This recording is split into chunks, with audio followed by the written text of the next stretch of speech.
Assalamualaikum warahmatullahi wabarakatuh. Jira jirtu baga jiraatan isiniin jecha. Akkamitti alaabaa irratti hojjannaa makiinaa tana warra jettanii jechuudha. Namoonni baay'een dhuftanii na gaafatan jechuudha. Haala kanaan erga keessa galtanii booda jechuudha. Bakka tana irra ni dhohitan jechuudha. Kalarii tana ni filattan. Kalarii diimtuu fakkeenyaa fi alaabaa Oromoo hojjechuu deemna jechuudha. Haala kanaan ni hojjettan jechuudha. Haala kanaan fakkeenyaaf kalarii diimaa filadhee makiinaa irra galchee jechuudha. Bakka irratti galchuu barbaadu sana alaabaa haala kanaan jechuudha. Guddisaa jechuudha. Guddisee gaasachisiisee haala kanaan irratti sirreeffadhaa jechuudha. Achi booda mallee kaan filadhaa. Achi booda kalarii ol butee kalarii bulee filadha haala kanaan jechuudha. Akkasitti haala kanaan bal'ifadha. Gara harka mirgaa yoo achi buttan ni bullisa jechuudha. Yoo gara gaafatan ammoo ni xiqqeessa.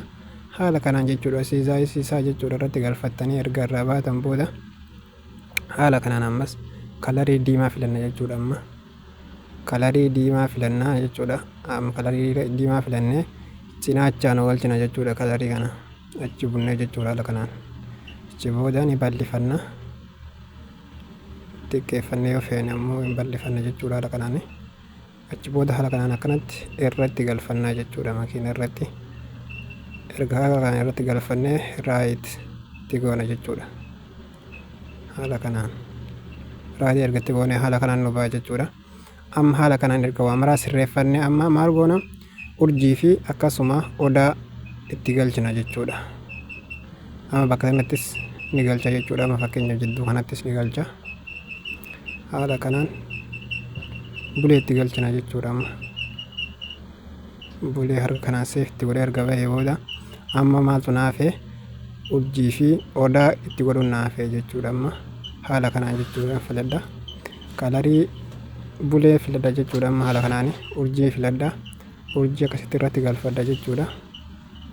Amma eegas onnee filadha. Amma fakkeenya odaa ijaaruu fi haala kanaan jechuudha. Amma muka kan itti garan jechuu jala san filadheetiin haala kanaan irra galfadha jechuudha. Erga haala kanaan irratti galfattanii booda seefti gootan amma garachaanutti ijaarra jechuudha. Amma garachaanutti yoo tolchuu barbaanne ammoo akkanumatti makiinaa galabbanneetuma jechuudha. Haala kanaan ammas geengoo filanna jechuudha. Geengoo filanne jechuudha. Amma kalarii filanna jechuudha. Haala kanaan jechuudha irratti galfanna bal'ifanneeti. Erga haala kanaan irratti galfanne booda amma urjii filanna jechuudha. Urjii guddittii sana filanna. Haala kanaan urjii illee koppii godhannee haala kanaan odaa filannee kalarii jechuudha. Bulee godhannee haala kanaan gara galfannaa jechuudha. Erga haala kanaan sirreeffannee irratti galfannee booda haala kanaan erga irratti galfannee booda amma jala kan akkana bunnee jechuudha. Jala kan akkana bunnee haala kanaan irratti sirreeffannee erga baanee booda raayititti goonee jala kanaan jechuudha kana filanna jechuudha. Amma kanas haala kanaan irratti galfannaa jechuudha. Akkuma kareeftanaa sanitti jechuudha waan nama dhibbuu miti waan taateef. Haala kanaan erga irratti galfannee booda amma waliigalatti jechuudha.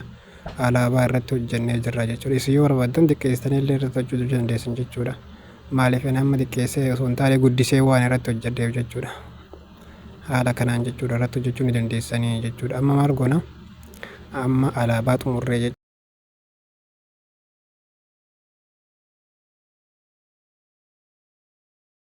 Amma maqaa irra barreessinee fakkeenyaaf makiina kana irratti jechuudha maqaa barreessee Oromiyaa jedhanii bakka kanatti jechuudha. Haala kanaan irratti galfattan jechuudha. Bakka irra galchuu barbaadan sana irratti raayitti gootanii achi booda haala kanaan makiinaa keessan jechuudha sirreeffattan. Ammas Oromoo jedhanii bakka kanattis gubbaa kanattis jechuudha. Gizee kana gubbattis Oromoo jedhanii fakkeenyaaf haala kanaa jechuudha irra galfattanii seef itti gootanii raayitii gootanii jechuudha. Bakka marattuu haala kanaan jechuudha. Bakka barreessuu barbaadan marattuu ni barreessitan jechuudha. Asittis garanattis barreessa haala kanaani. Achi booda maaltu naafire amma geemii taphatuudha jechuudha. Geemii taphatuudha jechuudha. Amma haala kanaan duuba deebinee iskii bakka jettu san dhoofnee jechuudha. Duratti deemna. Haala kanaan looding jedhee nu baasu jechuudha. Makiinaa barbaadne bakka barbaadne filannee haala kanaan jechuudha geemii keenya taphanne waan barbaadne irratti hojjechuu ni dandeenya. Yookaan maqaa keessan tahee maqaa nama jaalattanii tahee jechuudha. Haala kanaan jechuudha irratti hojjechuu ni dandeessanii isiniin jira. isiniif gali jedheetii yaada maaliif waan salphaa taateef jechuudha. Kun akkanatti haala kanaan ga'ee miti gochuu dandeessanii jechuudha.